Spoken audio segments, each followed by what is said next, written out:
ঠাকুর ঘরের কাজ সম্পূর্ণ হয়ে গেছে, সবার ভোগ দর্শনও করা হয়ে গেছে। তো এখানে সবাই এখন বসেছে দুপুরবেলার খাবার খেতে। তো আমি তো আগেই আপনাদেরকে বললাম সম্পূর্ণ নিরামিষ আজকে রান্না হয়েছে।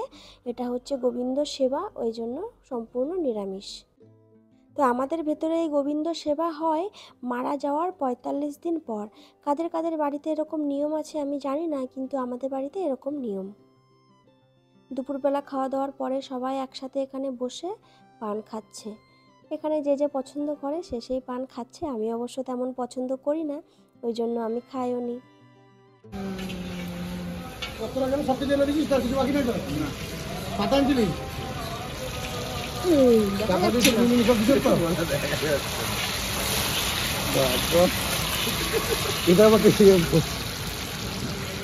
হরে কৃষ্ণ আমার ছবি তুলে এলাম সব বাংলাদেশের লোক।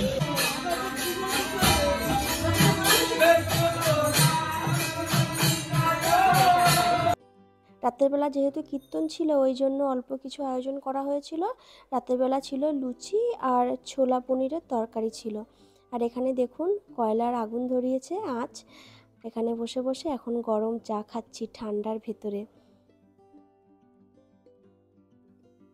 এখন আমরা সবাই মিলে বসে পড়েছি লুচি বেলতে। যেহেতু অনেকগুলোই লুচি করতে হবে ওই জন্য সবাই মিলেই বসে পড়েছি। আর এখানে আমাদের মিস্ত্রি আবার আটা মাখছে। মনে হচ্ছিল যে লুচি কম হয়ে যাবে, ওই জন্য আবার আটা মাখতে হলো। আর আমরা কিন্তু ভাই বোন সবাই মিলে একসাথে বসে পড়েছি লুচি বেলতে।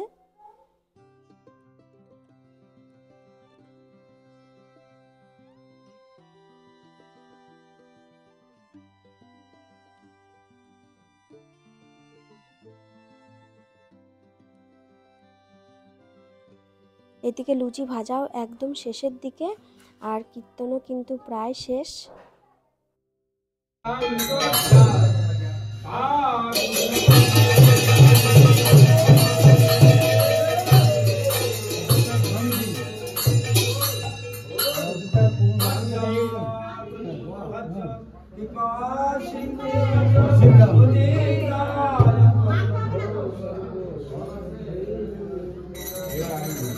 वन्दे वंशकल्पतरुभ्यश्च कृपा सिन्धुभ्यः च पतितानां पावनेभ्यो सर्ववैष्णवेभ्यो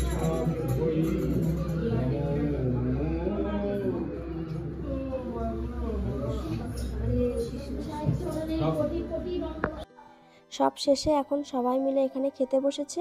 আর রাতে বেশি কেউ ছিল না, শুধুমাত্র যারা কীর্তন করেছেন আর আমাদের বাড়ির কয়েকজন ছাড়া আর কেউই ছিল না। তো রাতে খাওয়া দাওয়ার শেষে সবাই মিলে একটু বসে পড়েছি আগুনের কাছে।